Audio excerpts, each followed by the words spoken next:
واش كنتي عارف بلي اللون الغوز ما كانش ديما ديال البنات؟ دابا الا قلنا غوز، اول حاجه كتجي في بالنا هي البنات والدومه والحنان.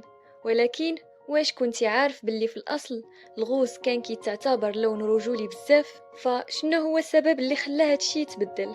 سلام، نتمنى تكونوا بخير وعلى خير ويلقاكم هذا الفيديو وانتوما في احسن الاحوال. كلنا كنعرفوا داك الجمله اللي كتقول الغوز ديال البنات والازرق ديال الدراري. ولكن واش فكرتي في شي نهار منين جات هاد الفكره؟ واش بصح الغوز دايما كان لون بناتي، ولا راه غير المجتمع والموضه هما اللي فرضوا علينا هاد التصنيف؟ اليوم غادي نحكيو القصه الغريبه ديال الالوان، شنو كانوا كيعنيو في الاصل ديالهم. الغوز زمان لون الرجوله والهيبه، يمكن غادي تتفاجأ، ولكن في قرون قبل خصوصا في اوروبا اللون الغوز كان كيتعتبر لون رجولي بزاف. في العصور القديمة كان اللون الأحمر هو رمز القوة والحرب والشجاعة، وكان الغوز اللي هو اللون ناتج عن أحمر زائد الأبيض كيتشاف كنسخة ناعمة من الأحمر، ولكن مازال كيرمز القوة والجرأة. فمثلا في القرن الثامن عشر الرجال النبلاء كانوا كيلبسوا البدلات فيهم لون الغوز، كان كيعتبروه لون ديال الطبقة الراقية، لأن الأثواب الملونة كانوا غاليين بزاف، والغوز بالخصوص كان كيعطي انطباع ديال الثراء والرقي. أما البنات فكانوا غالبا كيلبسوا الأزرق الفاتح، حيث كان كيرمز للطهارة والهدوء، يعني العكس ديال اللي كنعرفوه اليوم تماما. شنو تبدل وكيفاش ولا الغوز ديال البنات؟ من بعد الحرب العالمية الثانية الشركات اللي كتصنع الملابس بدات كدير تسويق جديد للأطفال. بحال ديما الماركة التجارية عرفت كيفاش تلعب على الجانب النفسي ديال الناس، بداو كيروجوا لفكرة أن الغوز كيعني اللطافة والحنية والرقة، يعني صفات اللي المجتمع ربطها بالأنوثة. ومن ثم كل الإعلانات والسلع ديال البنات الصغار ولات باللون الوردي. أما الدراري فداروا ليهم اللون الأزرق حيث كيعطي إحساس ديال الهدوء، النظام والعقلانية، وهي الصفات اللي المجتمع كان كيربطها بالذكورة. وهكا تبدلت المعاني، ومع الوقت ولا عند الناس عادي يفكروا أن الغوز للبنات والأزرق للدراري، مع أن الأصل كان العكس. أما بالنسبة للون الرمادي كيعني بزاف ديال الحوايج.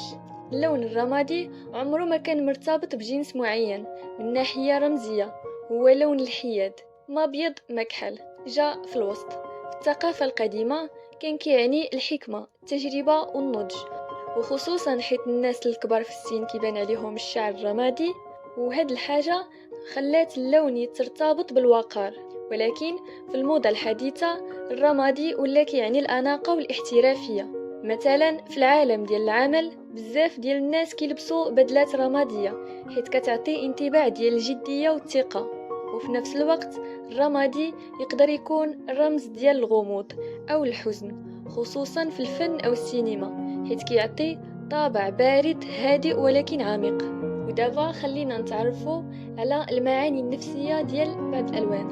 العلم النفسي كيشوف أن كل لون كيتواصل مباشرة مع العواطف ديالنا. الغوز اللي هو الوردي كيعطي إحساس بالحب، الطمأنينة والدفء، وكيهدي الأعصاب وكيخلي الإنسان يحس بالأمان.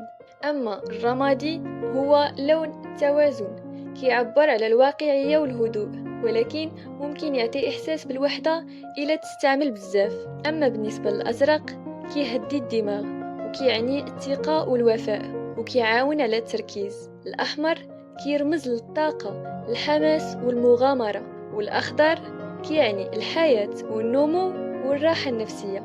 يعني الألوان ماشي غير زواق، ولكن عندها تأثير مباشر على المشاعر والمزاج ديال الإنسان. أما دابا المعاني تبدلت وحرية التعبير ولات أهم في العصر الحديث، وخصوصا مع تطور الفكر والانفتاح الناس بدات كتخرج من داك القالب القديم ديال لون البنات ولون الدراري. دابا بزاف ديال الرجال كيلبسوا الغوز والبنات كيلبسوا الازرق، وما بقاتش عندها نفس المعاني الاجتماعيه القديمه. ولات الالوان وسيله باش الانسان كيعبر على راسو، على طاقته وعلى الحاله النفسيه ديالو، ماشي على الجنس ديالو. فمثلا في الموضه الجديده كاينين ماركات كبيره كتروج لفكره ان الالوان ما عندهاش جنس، اللبسه كتعبر عليك، وهذا التغيير كيورينا باللي المجتمع كيتطور ولا كيشوف الالوان بحال الفن، ماشي بحال قاعده خصنا نمشيو عليها. الالوان ماشي غير زواق كيتحط في الحوايج ولا في الديكور، الالوان عندها قصه وطاقه ومعنى، وكتحكي بزاف على التاريخ ديالنا، على المجتمع، وحتى على النفسيه ديال الانسان. شحال من لون كنشوفوه كل نهار، ولكن عمرك تسألتي علاش كيعجبك بالضبط؟ علاش الا لبستي لون غوز كتولي حاس بالراحه والدفء، ولا كنتي داير الشيبي كتولي هادئ ويمكن شويه غامض؟ اللي ما كناش عارفينه هو ان المعاني ديال الالوان تبدلت مع الوقت. اللون الغوز اللي دابا كيتشاف كلون بناتي في الاصل كان رمز للقوه والرجوله، والازرق اللي كيرمز اليوم للدراري كان رمز للنقاء والهدوء عند البنات. شكون كان يتصور باللي مجرد لون يقدر يتبدل مع مرور السنين؟ وحتى اللون الرمادي اللي كيتشاف اليوم كرمز ديال الوقار او الحزن، راه في الحقيقه كيعني النضج والتوازن والهدوء الداخلي. ماشي لون بارد، ولكن اللون اللي كيعرف كيفاش يسكت العالم اللي كيهضر بزاف.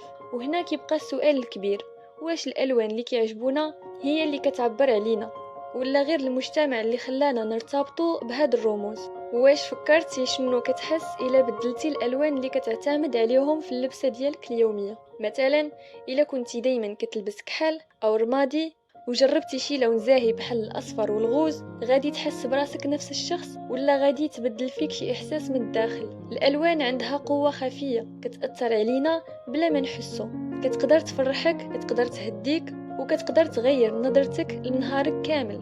غير شوف كيفاش كيتبدل احساسك الا دخلتي القاعه كلها اضواء ورديه، ولا في مكان مظلم رمادي وكحل، نفسك كتبدل، طاقتك كتبدل، وحتى المزاج ديالك راه كيتبدل. فالسؤال الاخير اللي نقدر نخليه يدور في دماغك هو، واش انت اللي كتحكم في الالوان ولا هي اللي كتحكم في المشاعر ديالك؟ وإلا كانت الالوان كتقدر تغير فينا بزاف، فشنو اللون اللي تقدر تختارو باش تبدا نهارك بطاقه جديده؟ فدابا جا دورك انت، قول لينا في التعاليق شنو اللون اللي كتحس كيعبر عليك اكثر، وشنو اللون اللي ما تقدرش تشوفه بزاف وعلاش كتظن كيوقع هكا. ودابا ما بقى لي غير نقول لكم خليكم على خير، ونلقاكم في فيديو جديد.